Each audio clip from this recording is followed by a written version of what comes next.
Is that why he's sitting?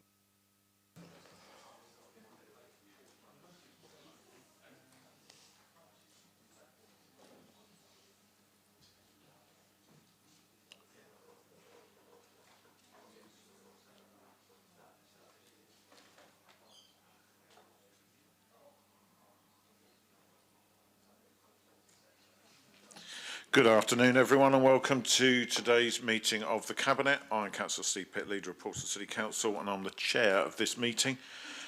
Bit of housekeeping before we get started. If the continuous fire alarm sounds, please evacuate the room or public gallery by the stairwells. Do not attempt to use the lifts. Please assemble by Queen Victoria's statue in Guildhall Square. In order to comply with the Guildhall Trust Fire Marshal regulations, anyone who signed in at Guildhall reception desk should sign out when leaving the building at the end of today's meeting. Everyone speaking via a microphone will be recorded and broadcast on the website, including anyone making a deputation. Members of the press and public are also permitted to record the meeting on the understanding it neither disrupts the meeting nor records those explicitly stating they do not wish to be recorded. Please can everyone use the microphones and remember to switch them off when you've finished. We've read the reports, so officers will provide any highlights or developments that have occurred since publication. We'll begin with some introductions around the table. Natalie Brommer-Pill, Chief Executive. Anna Martin, Democratic Services. Chris Ward, Director of Finance and Resources. Hugh Mason, Cabinet Member for Planning Policy and City Development. Darren Sanders, Cabinet Member for Housing and Tackling Homelessness and Vice Chair of this meeting. Kimberly Barrett, Cabinet Member for Climate Change and Greening the City. Matthew Williamson, Cabinet Member for Community Wellbeing, Health and Care. Dave Ashmore, I help look after the environmental services portfolio. Councillor Lee Hunt, so I look after community safety, open spaces and parks. Councillor Peter Candlish, Transport, Cabinet Member for Transport. Good afternoon, Chair. Chris Atwell, Cabinet Member for Central Services. Good afternoon, James Harris, Democratic Services.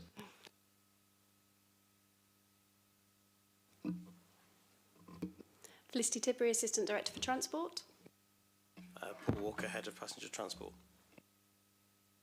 Councillor George Madrick, Leader of Portsmouth Independent Party. Councillor Raymond Dent. Catherine Dickerson, Work Experience. Helen Dickerson, Deputy Monitoring Officer. Peter Bob, City Solicitor. Okay, thank you all. I don't believe there are any deputations today, Anna? No. Any apologies for absence? No. Okay, we are missing a Cabinet Member at the moment, pending an appointment, so we are one down today. Any declarations of interest, members? None. Okay, we have the previous meetings minutes for both the 26th of November and the 8th of January, both of which are included in the pack. Any questions, comments or corrections on those, or are we happy to accept? Okay, we're accepting both sets of minutes as presented. Item 4 on the agenda today is the appointment to an outside organisation. James Harris, over to you. Thank you, Leader. The report before Cabinet today seeks to appoint a member to the position of Deputy for Portsmouth City Council on the Partnership for South Hampshire Overview and Scrutiny Committee. The Deputy position has been vacant since the usual round of outside body appointments were made by Cabinet in June 2024. Councillor Heaney has expressed an interest in being appointed to the position, and this is supported by his group leader. In line with usual practice, all group leaders have been approached for nominations for this position, and no further nominations have been put forward. It is therefore recommended that Councillor Heaney be appointed to the position. Thank you, James. Members, any comments? Or are you happy to approve? Okay, happy to agree that, James. Thank you very much. Item 5 on the agenda today is the Portsmouth Enhanced Partnership Forward Plan.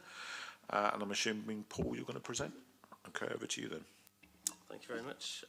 The purpose of this report is to update members on the progress of the Enhanced Bus Partnership, and also I'm asking that we accept additional DFT funding into the 25-26 programme as per our allocation. allocation. Just a few highlights really. Obviously we're one of the highest funded outside of the Met's bus service improvement plans, working closely with our partners and also our partner operators and others to deliver various things over the last year or so, including ticketing initiatives, additional enhanced services, two of which have led to 24-hour bus operation of 2 services in the city. Every journey that we've funded through the bus service improvement plan has been a new journey. We also delivered, was about to start delivering the real-time information programme, which is being delivered with another 274 or so sites going live. And since the publishing of the report, we've also done some work on the red surfacing programme of some bus routes, which has led to the number of PCNs being reduced somewhere between, depending on the site, 48 and 92% reduction of PCNs issued. So that means that we've got a lot better reliability along those sections of road for bus services. Looking forward, we've got some additional areas of work, including the Major Highways Bus Priority Programme, Super Stops Programme, additional bus priority, and also a lot of work in bus stops and shelters in terms of overall provision of information, and new bus stop flags, and a new bus shelter programme to be delivered over the forthcoming year. And I think I will leave it there if that's okay, Chair. That's fine, Paul. Members will come back if they've got any other questions. Councillor Candlish. Chair, I'd just like to say a few things about the programme that has gone. It's called the Enhanced Partnership Scheme, but it's better known to people as the Portsmouth Bus Service Improvement Programme, or BSIP. And I would really like to express my thanks to the officers for delivering such a wide range of services that have been able to help so many people across the city.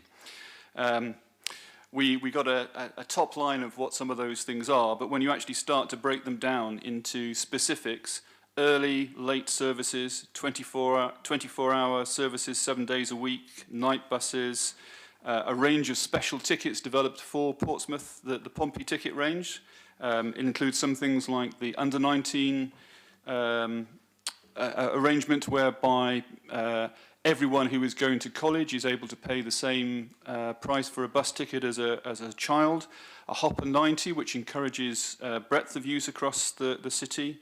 Tap on, tap off, which takes away some of those barriers to people using buses because it becomes nice and easy to do. We've had free bus weekends, which has been really successful in getting new people to use the buses. And importantly, that has led to ongoing and sustained usage of the buses. We think up to 10% of the additional volume that we attracted through the free weekend bus travel has led on to people using the buses all the time. We're now moving on to, if you like, the harder side of the bus programme. That's improving basics like signage, bus stops, putting in real-time information boards with better quality, more accessible data, both at the stop and also on top of the buses. And this is based from a really fundamental, grounded, granular level of understanding about what people actually want. So the original BSIP programme spoke to 1,100 residents, 30 businesses, obviously the bus operators, the Cabinet and other council members. A lot of people have put information into this, and that's why we're getting such a good result out. But it's been incredibly detailed as well. Every bus stop in the city has had a 70-step audit done, and that has led on to all of the specifics bus stop by bus stop improvement plans that are now gradually being laid out. I'm also delighted to say that the work has been recognised nationally. Distinguished council officers have been asked to go to the House of Commons and make a presentation showcasing the good work that Portsmouth has done. And overall, the Enhanced Partnership won gold at the National Bus Awards. So this is a really wide, broad-based effort that is really delivering improvement for the city. So in terms of the recommendations, I'm delighted to explain to, or let Cabinet hear the progress that is being made. I'm obviously delighted to accept additional money to come into the city and into the programme, because there is so much more that we want to do and which we are doing. And so the extra 4.8 million is great, but it's building on such a strong base. If we go to the end point, what does this all mean? Well, the proof of the pudding is in the eating, is what they say. And last year, we got 20% more people riding the buses, a 20% growth year on year, and over 1 million bus trips made every month. That's taken us back above the pre-COVID levels, and I think to date we're almost the only city in the country that's achieved that benchmark. And there is every reason to believe, with the strong programme that we have in place, that we can build on that going forward. So I would like to take the opportunity to commend the document to Cabinet, and also to extend my thanks to the people, to the officers and the operators, and indeed the bus users, who have got us on this really positive, upward, moving forwards trajectory. Thank you. Thank you, Peter. Members, anyone else? Councillor Mason. A positive and a negative. The positive is that the night services on the number 2 and the number 23 have been well received.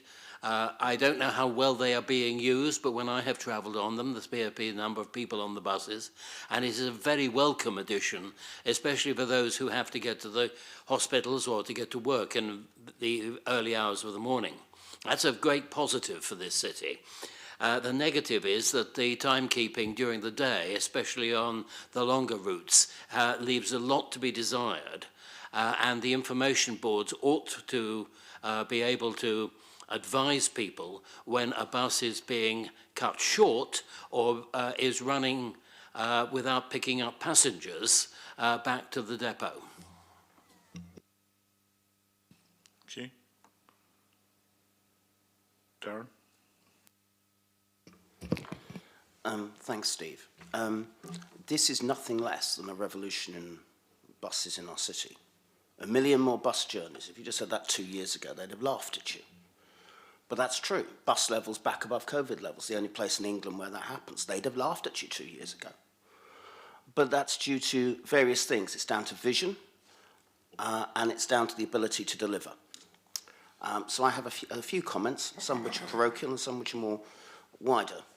The first is that, frankly, as a councillor for the Baffins area, I cannot complain about the return of the buses to Ocean Park.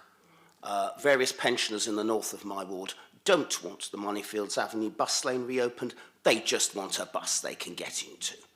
And the way this is being put forwards, which is one of the old 21 services, being essentially diverted to Ocean Park and to the city centre, will be a great help. And I know for many people across the rest of the city who have to basically drive to pick up a parcel at the post office, or desperately want to get to M&S now that left Commercial Road, this will be a bit of a godsend. I've spoken with Peter about our preferred route to try and maximise these things. I know that's finally up to the bus companies to decide, but if there's a bit of common sense in there, then I'm sure that that will be a real improvement for people in my ward and across the city. The second bit is around the future. We have timetables in here, funding until March 2026, a commercial basis until at least December 2026. In May or June 2026, there will be a New Hampshire and Solent passenger transport executive. And it is absolutely essential that we and everyone else work with them to make this a success, ideally keeping all the routes. There can be no harm, frankly, in copying what we've done here and copying it across the rest of Hampshire. The gap between our ambition and that of the rest of Hampshire is shocking, frankly. The rest of Hampshire can't provide a bus to the Hayling Ferry, we do. The major improvements in Havant and in Fareham in terms of buses have come from us, not from their bus supplier in Hampshire. So I think that the new passenger transport executive can learn a lot from what we've done in terms of both political ambition and also in terms of organisational implementation. This is a sensational, revolutionary set of things that we have achieved together in this city, and I hope it can continue under the new regime. Long may it continue. Thank you, Steve. Darren, anyone else? No? In which case, members, we have some recommendations to approve. Well, firstly, that we note the progress of the enhanced partnership, that we approve the Portsmouth Enhanced Partnership Forward Plan, that we set the additional DFT funding for 25-26 as set out in paragraph 5.2, and 4, that we delegate authority to Felicity as Assistant Director of Transport to make minor amendments to the plan in consultation with the Enhanced Partnership Board and the Cabinet member. Were they all accepted? Okay, thank you very much. In that case, thank you. Item 6, today's local development schemes. Lucy, when we did the intros earlier on, your mic wasn't working, so you might need to skip along and use another one, but let's give it a go. So over to you for item 6. Thank you. That's working, isn't it? Thank you. So I'm here to talk about the local development scheme, which forms Appendix 1 of the report with you today. The LDS is the timetable for the preparation of all development plan documents in the city, including the Portsmouth Local Plan. The updated LDS is required for a couple of reasons. One, government requires all local planning authorities to review their LDSs by the 6th of March, and also because there are 2 small delays to our timetable. The first delay was because of the pre-submission consultation was delayed by the general election. The second delay is a current delay. It's because we're waiting to hear from the government on the imperative reasons of overriding public interest on the Tipner West and Horsey Island site. The different stages of the local plan are set out in the report. Submission is the next step, and we are aiming for this on the 3rd of March, having given the government a deadline of the 21st of February to reply on Iropi. Due to changes in the planning system and our low housing target in comparison to need, we've committed to an early review of the local plan straight after adoption. After the Cabinet decision, we will adopt the new LDS and we will send it to government and publish it on our website. Thank you.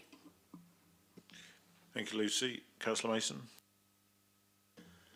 Thank you. I think the important thing to note about planning is that it is not something which is concluded and done. When we submit this for these Regulation 22 consultation, that will not be the end of it. It will come back and we will have to think of what the inspectors believe to be the weaknesses of the plan.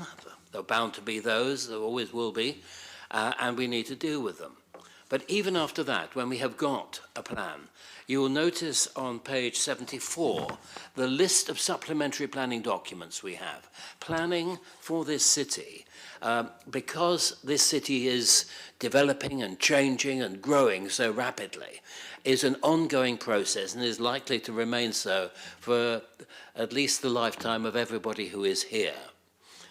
Noting that some of them are quite young. It will be for a very long time. We will just have to continue planning, supplementary plans, bring them into a major plan, and the cycle will go on. And so I think we have got a very good city plan to submit by the 3rd of March. I think it is sound, it is well thought out. It's only been held up by the government not giving us the Iropi decision or Iropi advice which we need. I will certainly commend it to Cabinet for approval. So I think we should resolve to accept the report which we have before us. Thank you, Hugh. I would say that I'm aware that officers wrote to government asking for an urgent response re the Iropi decision. I've written to the government asking for an urgent response on the Iropi decision. We haven't had any answers. So no answers yet. Yeah, so we are, Lucy? Oh, don't tell me there's something stop press that they've actually responded. We got a very non-committal letter back saying we're dealing with it as a matter of priority and we will do our best to get back to you before you submit your plan. Well done you, because I've been waiting several months for some members of the government to bother writing back to me to urgent matters that we're raising with them on a bunch of issues, so at least you've got a non-committal reply. We'll take that as a win, I think. It is important that this process continues. As you said, it is an ongoing process, and we are aware of new housing targets that came into force last year, which also may or may not have been completely ludicrous, but we'll cross that bridge when we get to it. Maybe one day we'll have a government in Westminster that actually listens to people who know what they're talking about. In lieu of that, though, any other member comments on this item? No. In that case, we have a recommendation the Cabinet resolves as local planning authority. The updated LDS set in Appendix 1 of this report is approved and to have effect from the 12th of February 2025. Members, are we agreed? We are agreed. Lucy, please proceed. Thank you very much for being here this afternoon. Which takes us over to Treasury Management Mid-Year Review 2024-2025. Chris. Thank you, Leader. Yeah, so the report before you, excuse me, relates to the first half year. It feels slightly out of date at the moment, but it has been to Governance Audit and Standards, and it went to Governance Audit and Standards on the 27th of November. So it's here before you today, having been through that process. And in terms of update, when you read the report, you'll see that it talks about a recent base rate reduction. We've also had another recent base rate reduction since then. So just to update the position now, that base rates have now dropped to 4.5% as opposed to the 4.75 mentioned in the report. The important matters of the report, of course, are that the Council has remained within its Treasury management policy that it approved back in March of the current year, March of last year, but relates to the financial year. So it stayed within all of its borrowing limits, stayed within all of its investment limits. And actually the investment returns have broadly outpaced the benchmarks by around about 1 percentage point. Nothing else to add, Leader, just recommend it for you. Okay, colleagues, any comments on this? As we know, it's already been through a process. Councillor Mason. Yes, it's actually a question. So the base rate is coming down. It came down from 5 now to 4.5%. What are the implications of this for our Treasury management?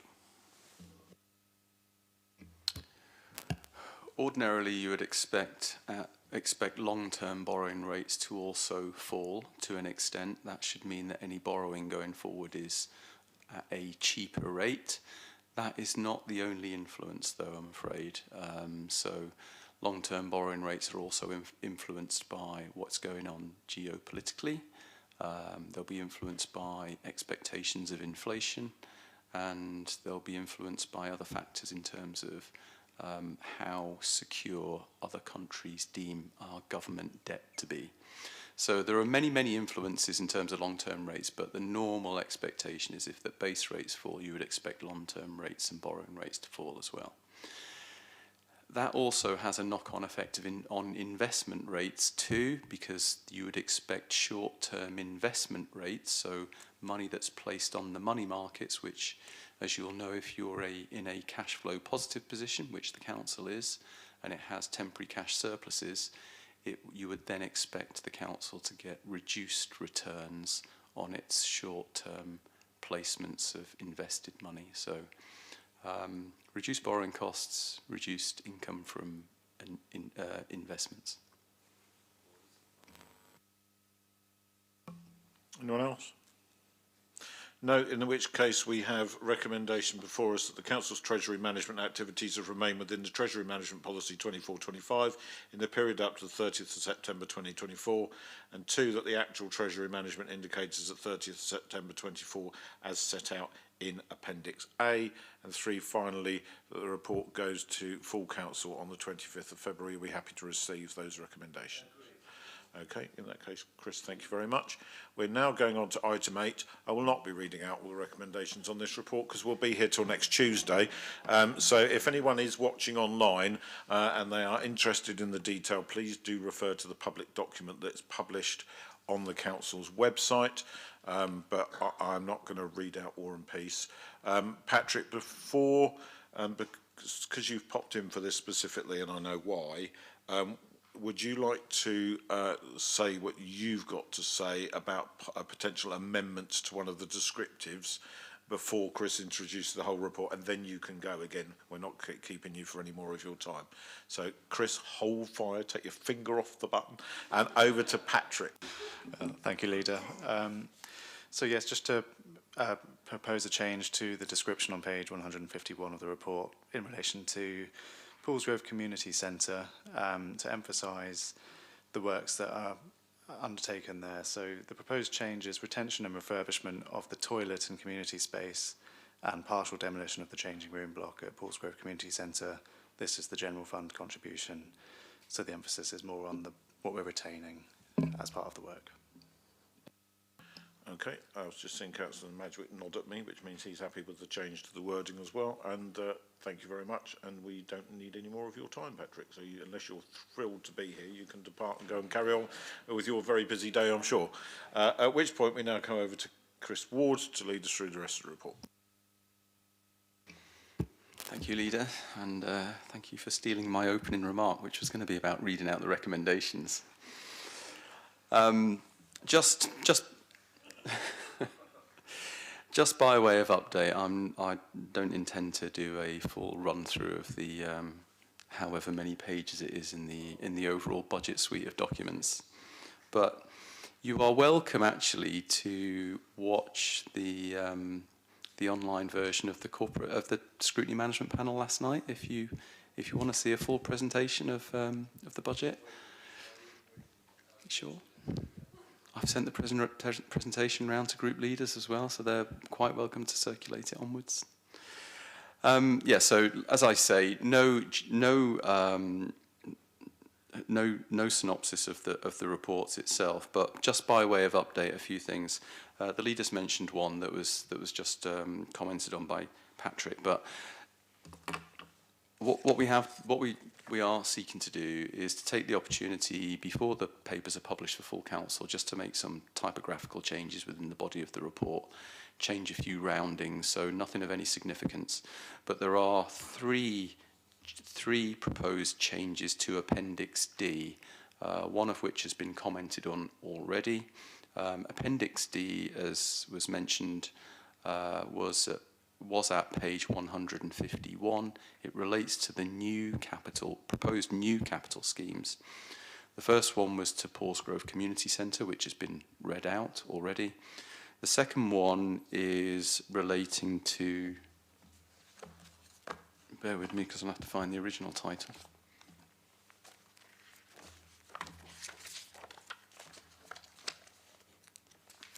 Also on page 151 at the bottom of the page, what was previously entitled Upgrade to Hilsey Lines Bastion 4 Car Park to now read Hilsey Linear Park Improvements, in brackets, including Bastion 4 Car Park, and the narrative descriptor to read Works to Linear Park, including car park improvements at Bastion 4. So it's just clarification of what that scheme is more likely to encompass.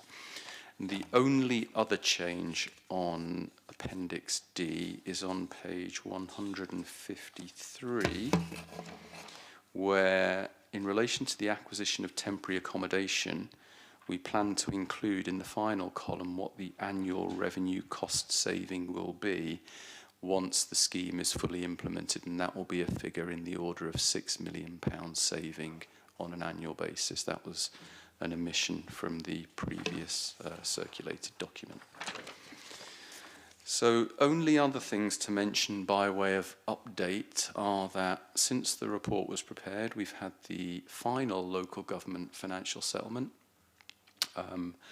That didn't provide much in the way of material change. There was a slight increase in the allocation to the council on the Children's Prevention Grant, but nothing of any significance, as I've mentioned.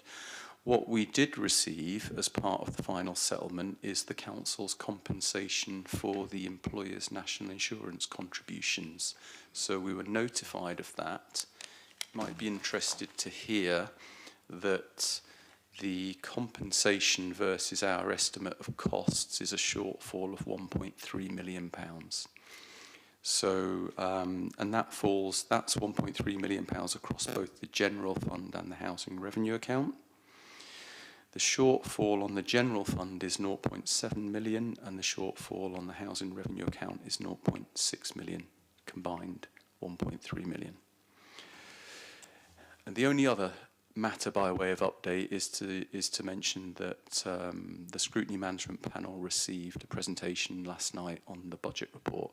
As I understand it, they have made no recommendations to the Cabinet in respect of that, and obviously that will then flow through onto full council. Thank you. Thank you, Chris. Members' comments? Matthew. Thank you. Thank you, Leader, and thank you, Chris, for the report. Thorough as ever, and even though it was a brief flip through, it was fascinating as always, Chris. I think there's some really important things to pull out of this report, and obviously this will be going forward to full council. But it's just to give a bit of flavour about the situation that we have in local governments, and this would be particularly in Portsmouth, but also about how the national government continues to not recognise the pressures that we're under and not properly funding local governments. So in the report, we have about the additional spending in adult social care and the additional spending in children's services. So adult social care, we have additional spending in our budget next year of £8.2 million. In children's services, we have an additional spending of £9.3 million. So that's additional spending overall £17.5 million. The additional government grants, specifically for social care, is £5.2 million. That's over £12 million less than our additional spending specifically in those two areas. There are other grants, that some of which you can passport to children's and adult social care, which is fair enough. But specifically, that is the shortfall. That is between the specific funding for children's and adult services and our additional funding that we have to put in because we have pressures that continue to rise, and this is our projected pressures for next year, and making sure that we can do it in our budget. And we are a well-run council. You can just imagine what it's like for those councils, like some of our neighbours, like Hampshire, like Southampton, and others further afield like Slough, Thurrock, Croydon, the two Northamptonshires, East Cheshire, etc., etc., etc. Because their funding will also not be anywhere near what they need, and they won't have the ability to do what we're doing with a less amount of savings than most others, and making sure that we can have a balanced budget for next year. So that's the downside. The upside, I would say, is what we're investing in capital. And obviously, I'm just specifically looking at social care for this. But I'm really, really pleased that we continue to invest, even in these very, very difficult financial times, we continue to invest in things that are not only going to be good for our residents, but are also good for the finances of the city. By making sure that we invest now to save money for this council well into the future. So, for example, we have temporary accommodation. We are massively investing in. Now, that does come under housing and that does that, but that also has a really major impact on social care, on things that we can do to make sure that our costs in the future, because we haven't got people sleeping on the streets with all the issues that come out of there, but also for children as well, because that helps making sure we have good temporary accommodation for families to make sure that children don't end up needing more support in their future. And then the other thing we are investing in is £5.6 million this year in extra care and supported living. That is something we need to do more of, and we are investing in that and making sure that we're providing for the people of our city. So I commend the budget for next year. I wish we didn't have to make any savings. If the government listened to us, to all of local governments, we wouldn't have to, but instead we're waiting yet again for multi-year financial settlements. They said that's going to come next year. Well, let's wait and see. We've been asking as local government for multi-year financial settlements for decades, and we haven't had any. So I'll believe it when I see it. In the meantime, I commend our budget, but I am really, really angry that yet again we are having to make savings because this government, like the last one, is continuing to ignore the fact that local government overall is on its knees, and if it doesn't get its proper funding that it needs, especially for adults and children's social care, councils will have to put all their resources into that and cut everything else. And ultimately, as we're seeing with increasing frequency, we are going to see councils go to the wall. And if they want to reorganise councils and not have councils that from the very word go are basically bankrupt, they've got to sort this out right now, otherwise they are going to have absolute mayhem from now well into the future, and so for the rest of this parliament. And then, well, I wouldn't give two shakes for their re-election probability, which I think is already pretty ropey at the moment due to the screw-ups they're making on a seemingly daily basis. So thank you for the report, Chris. Thank you to everyone involved in it. Thank you to all my colleagues who have put this forward as something that's really thought through and sensible and with our eyes open. But we know that we are knocking out the door of some much more significant challenges in the next few years because government refuses to fund local government properly. Thank you, Matthew. Councillor Sanders, please. Thank you, Steve. The interesting thing about this particular, I mean, a more detailed discussion will occur around about this time in 2 weeks at the full council meeting, and I think we should all reserve most of our gentler comments for that as we go forwards. But just a couple of general observations. It's interesting in this budget that's being proposed what is not there. We are not wanting a 15% council tax rise, unlike Hampshire. We are not asking for what they euphemistically call exceptional support, or what we realistically know as selling off the family silver, like Southampton. We do not need the extra tens of millions of pounds that councils like the Isle of Wight need in order to be sustainable and to provide sustainable services. We are not doing that. And that is a testament to this council being well run politically and at officer level for decades. It is prudence with a purpose, and that is what we have achieved over the years and decades. But this is also the last budget over which we will have full control, and over which we will not have the potential spectre of local government reorganisation. And that will mean us, as Matthew has outlined, possibly taking on some of those problems unless government gives security to everyone concerned. For us, it's going to be Hampshire. They want to build care homes. Great. They want to build homes for older people. Great. Actually, that's a really good investment. But that is under threat because of the potential for reallocation and the potential for short-term thinking in the Treasury, which is driving local government reorganisation.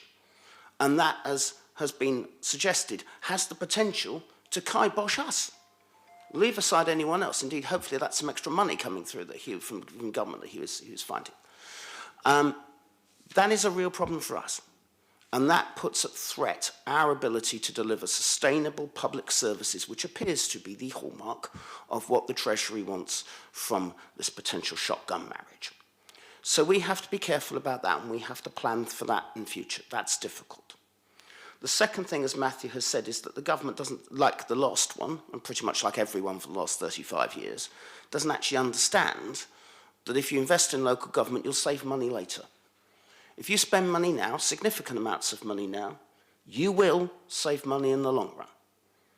And that requires a little bit more imagination. And this government has some imagination, because it is offering multi-year settlements. It is rightly changing the way that finances work to reward authorities who, I don't know, with low council tax bases and high deprivation. A settlement that's designed for us, frankly. And we benefit from that.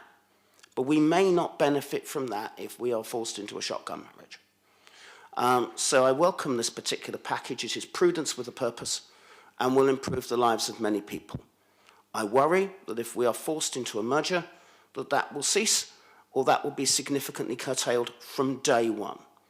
And that says to me that it is not just a moral imperative, but also a financial imperative to maintain sustainable services, that the government keeps its hands off Portsmouth. Thank you, Steve. You're down, Councillor Hunt. I want to follow that theme, but nothing gentle from me. So I actually availed myself of the attendance of the scrutiny management panel last night to see the full presentation, which I presume we see at the full council. Do you think we'll see that presentation that you did at the full? Oh, right, okay. Anyway, I saw it last night.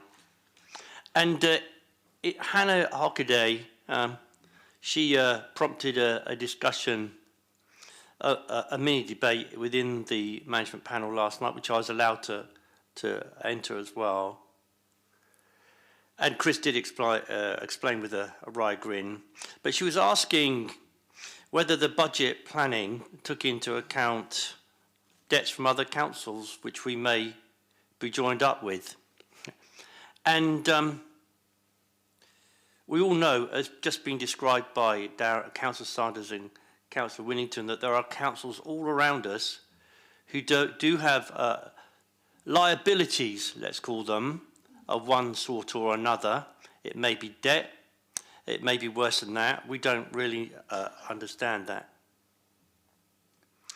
But all those residents that we may be obliged to join up with in Gosport, Fareham, Havant, or a combination of those things, they also all come under Hampshire County Council. And so all of those, if we are obliged to go into a merger with those residents, let's call them, they may well come with a liability with them. No dowry in this shotgun wedding, but a liability. All of those residents and those councils will come to us with debts. Whereas here, thanks to all the good work that has been done over a prolonged period of time, all of that could be at risk. All of the things that we do here that are so different to all the councils around us, opening swimming pools, not shutting them, as much as the Labour Party would want us to sink Bransbury Park, we won't. Opening facilities, investing in partnership with Priory School to provide a massive new badminton facility, and with the Lawn Tennis Association or British Tennis to bring in one of the biggest networks of tennis that we have anywhere in southern England across Portsmouth. The gymnastic centres we do, the investment in the Mountbatten Centre and all our parks and open spaces and the stuff that we've done at Victoria Park. All these other councils look at us and around bus transport with enormous envy because of what we have been able to do here, opening things, not closing things. And it concerns me that Hannah Hockaday could well be onto something, that if we are obliged to go in with Gosport and Fareham and haven't. This budget doesn't reflect what might happen then. We do have a structural deficit which comes from freezing council tax too often. And if we hadn't frozen our council tax those years back, that structural deficit of £10 million wouldn't be there. And it grieves me that Stephen Morgan is asking for council tax to be frozen even again. And these politicians, the Labour government and Labour politicians have not learned and are not learning from the mistakes of the previous Conservative government about money and about how, as Councillor Winnington says, to fund local government properly. So it does concern me that this isn't a local government reorganisation in order to streamline local government and bring efficiencies for people.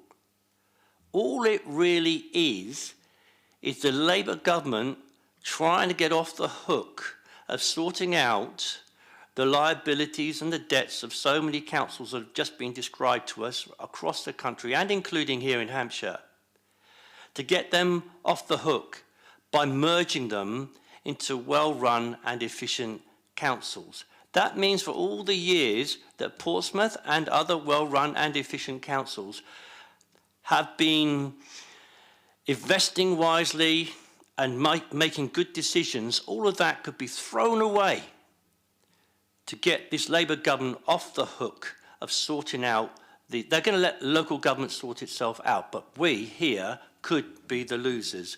So I agree with everybody when we tell the Labour government to get their hands off Portsmouth. We're fine as we are. We wish to stay as we are. We will continue to run our own finances, our own money, and look after our own people so that we can look to the future with certainty. Thank you, Lee. Anyone else? No. No. Standing Order 55 allows me to speak at any Cabinet meeting. Well, okay. It's not actually a bad thing. Not, well, I was going to finish with the Cabinet and then I was going to say something, if that's all right with you. But, okay, cool. Is it okay? It's only about Hampshire Fire Authority, Leader, actually. My position here is not to say anything on behalf of the opposition group. But I thought, as your representative of Hampshire Fire Authority, it might be a bit useful to just let you know what happened there, because we had a budget last week which has all been approved. Your lines of the money that's got to be paid over to Hampshire and Isle of Wight Fire Authority still remains at 5,200. 5,000. That'd be nice, wouldn't it? 5,212,000 for on the purposes of council Band D. What I will just mention is that obviously the local government financial settlement confirmed that we were allowed to increase it by 6.04%, which is over the 2.99% of standards. But I think that it's pertinent to note that that only equates to a £5 increase for the average across the city for Portsmouth City Council taxpayers, which is £2.53 on average above what we normally would add on. So about 5 pence a week, which I'm sure people are relatively happy with because the fire service is a pretty well operation. From a budgetary perspective, there's been no real service cuts, no staff cuts. In fact, we're actually employing more people. There's just been some efficiency savings made. So that's all good. But I will note what Chris Ward said, the Chief Financial Officer, is that we too, the Hampshire Fire Authority, have had a same issue with the employers' national insurance contributions, where the government promised the Fire Authority a full rebate, and we've also been told that obviously we're not getting that. So although our budget was kind of made in essence of us receiving that, there is contingencies in place and reserves in place just in case we don't get any more money. But we have written to the LGA along with the Fire Management Authority at the LGA to write to the relevant ministers to try and encourage obviously a return, because one thing we don't want to cut is the fire service. So that's all I wanted to say on behalf of the fire service. Thank you for your time. Could I mention something, Leader? I'm sorry to break. It's all right, yeah, go on. I think Councillor Magic's tendency is a good example of how it may happen, I don't know, but of course it's a good example of how we will see a diminution of local accountability, because my understanding is, correct me if I'm wrong, is that the fire authority, so it might be academic, the fire authority and the so-called police authority, police crime panel will be swept away when the new so-called mayor, elected bureaucrat, comes along, and they will be gone. So it's this connection with local communities that Councillor Madrick is representing right now, from there to here, that I fear, because there will be this aloof strategic group of persons who will then decide what happens to the Hampshire Fire Authority. But this is the mess that we're in. This is the awfulness of this Labour government. So I really wish they would stop. I wish they, they let the fire authorities and so on continue, but they're not going to, I know. That's why I abstained during the Cabinet meeting. I don't agree with it. And I think it's a great shame that we're going to see more disconnect between local communities and people making the decisions on their behalf. Councillor, just for clarity, it is possible that those things will happen. We have had no certainty at all from government at this point to say that that is what will happen. So I just need to, because there's been enough horses set running over the last week as it is, with all sorts of misinformation flying around all over the places. Lots of people think we're in Hampshire. So when Hampshire elections were cancelled, I've had residents writing to me threatening to not pay their council tax when it's absolutely nothing to do with us, as if I've got nothing better to do than continually answer that. So it's been enough, there's been enough confusion over the last few days. So just for clarity, we have no direction from government as yet that the role of either the Police and Crime Commissioner or the Hampshire Fire Authority or the police panel will roll into the new elected mayor or bureaucrat, as you'd like to call them. We may get that clarity in due course. Right, we were doing the debate on the budget. Members, anyone else who wishes to speak? Excellent, everybody's given up the will to live. Right, so a couple of things just to add in. I'm not going to, like others, I'm not going to rehearse what we're going to say in 2 weeks' time for a great length, because there's no point. But we do absolutely, definitely have a Labour government that don't listen, because there was a cross-party white paper prepared by the LGA before the general election, regardless of who was going to win it. That was their document for the new government, and they've ignored it. We had Angela Rayner, so they don't listen. We had Angela Rayner talking to council leaders across the country straight after the general election, saying that she was going to forge a new relationship with local government. Well, isn't she just? So her new relationship with local government is to abolish most of it and start all over again with something else that she thinks is easier to deal with, because the Labour government would rather talk to a small group of people in a room and think that's a good way to find out what's actually happening in communities up and down the country, rather than continue to work alongside local government to make improvements, which we know is mainly about money. The second point I'd like to make is they clearly don't care, because if they did, they wouldn't have lumped £1.4 billion of additional cost on charities and third sector organisations who are going to have to bear that cost and pass it on to others through the budget process. And they're clearly not competent, because they couldn't even work out that if you just taxed the winter fuel allowance, you would save nearly as much money as they're going to end up saving by having put hundreds of thousands of pensioners through hell over the course of the winter. And we know that the energy payment compensation that we put in place has at least done something to smooth that out for now in excess of over 1,000 low-income pensioner households. So they don't listen, they don't care, and they're not competent. Those of you who've been around a while might recognise why I'm referring to those three things, because they are things that do very much matter to us, and that is, it is about listening to local people, it is about caring for our residents, and it is being competent and make sure we manage the finances well. So the existential threat to Portsmouth is the £180 million plus black hole in Hampshire's finances. Now, whilst Hampshire can produce some form of balanced budget for 25-26, and whilst they can probably produce a more or less balanced budget for 26-27, they will do so using up all of their revenue reserves. So at some point in 26-27, their current forecast is that they will be filing a Section 114 notice. The reason this is so important is that it's currently in 2027, we are scheduled to have elections to a shadow authority for a new council that will then finally emerge in 2028 to run a new local authority that will include the current unitary council, Portsmouth City Council. So the government is asking us to take a massive leap in the dark, to just say, it's okay, we trust you, Lorena, we trust you, Keir Starmer, we trust you, Rachel Reeves, that you won't throw Portsmouth under a bus and leave us bankrupt on day one. Will you? And I'm very clear, and I was very clear when I met with the other Hampshire leaders last week, that I don't care what the government tells us we have to do.